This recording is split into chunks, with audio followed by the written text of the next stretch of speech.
আগ্রায় বেপরোয়া গাড়ির ধাক্কায় মৃত্যু হয়েছে 5 জনের, গুরুতর আহত 2 জন। নিউ আগ্রা থানার অন্তর্গত নাগলাবুধি এলাকায় ঘটে এই দুর্ঘটনা। একটি গাড়ি বাইক আরোহী সহ 7 জনকে পিষে দিয়ে চলে যায় বলে দাবি প্রত্যক্ষদর্শীদের। বেপরোয়া গতিতে এসে গাড়িটি প্রথমে একটি বাইকে ধাক্কা মারে, তারপর 7 জনকে ধাক্কা মারে।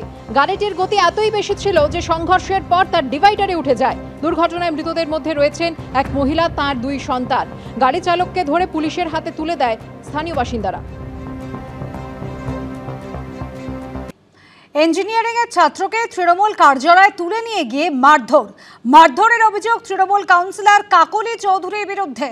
অভিযুক্ত কাউন্সিলর ইংরেজবাজার পুরসভার চেয়ারম্যান কৃষ্ণেন্দু নারায়ণ চৌধুরীর স্ত্রী। ইংরেজবাজার থানায় অভিযোগ দায়ের আক্রান্তের। আর এই আক্রান্ত ছাত্র সংবিত গোস্বামী ইঞ্জিনিয়ারিং কলেজের ছাত্র। তার অভিযোগ তৃণমূল কর্মীরা তাকে জোর করে দলীয় কার্যালয়ে তুলে নিয়ে গিয়ে মারধর করে। কি অভিযোগ শোনাবো।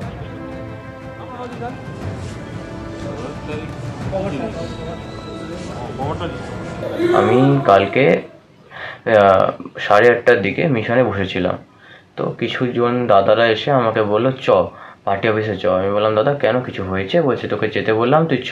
আমার কলার ধরে আমাকে টেনে হিঁচড়ে নিয়ে যাওয়া হয়। এবার নিয়ে গিয়ে আমাকে ওখানে বসিয়ে রাখে, দিয়ে বলে কাউন্সিলর আসছে, তুই দাঁড়া, ও কাউন্সিলরের সাথে কথা বলবে। এবার কাকলি চৌধুরী আসার পর জিজ্ঞেস করে তোর বাবার নাম কি? আমি বললাম কাজল গোস্বামী।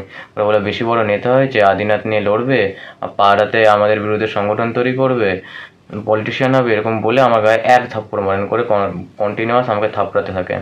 এবার থাপ্পড় মারার পর তারপরে বাকি ওখানে যারা ছেলে পেলে ছিল ওদেরকে বলে এবার একে মার, করে আমাকে মারে। এবার আমার সাথেও 2-3 জন বন্ধু ছিলেন, ওদেরকেও কন্টিনিউয়াস মারে। তৃণমূল পার্টি অফিসে আমাকে নিয়ে যাওয়া হয়েছিল, যে ওই মিশনের ওখানে যে পার্টি অফিসটা আছে কাকলি চৌধুরী, সেই পার্টি অফিসে আমাকে নিয়ে যাওয়া হয়েছিল।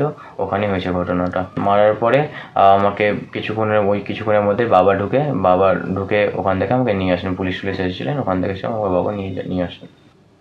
ইঞ্জিনিয়ারিং এর ওই ছাত্রের অভিযোগ তাকে কাকলি চৌধুরী এবং তার অনুগামীরা বেধড়ক মারধর করেছে। এমনকি তার বাবা কাজল গোস্বামী, তাকেও হুমকি দেওয়া হয়েছে। আক্রান্ত ছাত্রের বাবা কাজল গোস্বামী বিজেপি নেতা। বিজেপি করায় তার ছেলেকে তুলে নিয়ে গিয়ে মারধর করেছে কাউন্সিলর, এমনই অভিযোগ করা হচ্ছে। আক্রান্ত ছাত্রের বাবা কাজল গোস্বামী, তার কি বক্তব্য, কি অভিযোগ শুনুন এবার। স্বাধীনতা আন্দোলনটা নিয়ে আমি দীর্ঘদিন ধরে সংগ্রাম করছি। শুভেন্দুদা গাজলে আসছেন, শুভেন্দুদা আদিনাথের পূর্ণভূমিতে, যেহেতু গাজল আদিনা এতেই পড়ে, গাজলেই পড়ে বিধানসভাতে, সেটা আমি পোস্ট করি। তার ভিত্তি, তার মানে প্রতিশোধ হিসাবে আমার ছেলে তার 3-4 জন বন্ধুকে নিয়ে রামকৃষ্ণ মিশনের সামনে ওখানে ওরা বসে গল্প করছিল। হঠাৎ করে কাকলি চৌধুরীর ওখানে ওয়ার্ড অফিস থেকে প্রায় 50 জন, হঠাৎ করে ওখানকার গুন্ডা বাহিনী তাকে টেনে হিঁচড়ে নিয়ে যায়। কাকলি চৌধুরী মারতে শুরু করে, বলছে তোকে তো মারবোই মারবো, আর তোর বাপ বড় দালাল হয়েছে, তোর বাপও খুন হবে। মনে রাখিস যে রাজ্যতে তোর এমপি বেঁচে গেছে, এমপি মরতে মরতে বেঁচে গেছে, কিন্তু তুই বাঁচবি না। আমি রাস্তায় যাওয়ার সময় আইসিকে ফোন করি, ডিউটি অফিসারকে ফোন করি, সেখান থেকে টাউনবাবুর সঙ্গে সঙ্গে আসে। টাউনবাবুর সামনেও সেই 100 জনের বেশি লোক দিয়ে হুমকি চলে, তবু টাউনবাবু সেখানে শান্তিপূর্ণভাবে ব্যাপারটাকে ম্যানেজ করেন। আমি ওখান থেকে বেরিয়ে আসি।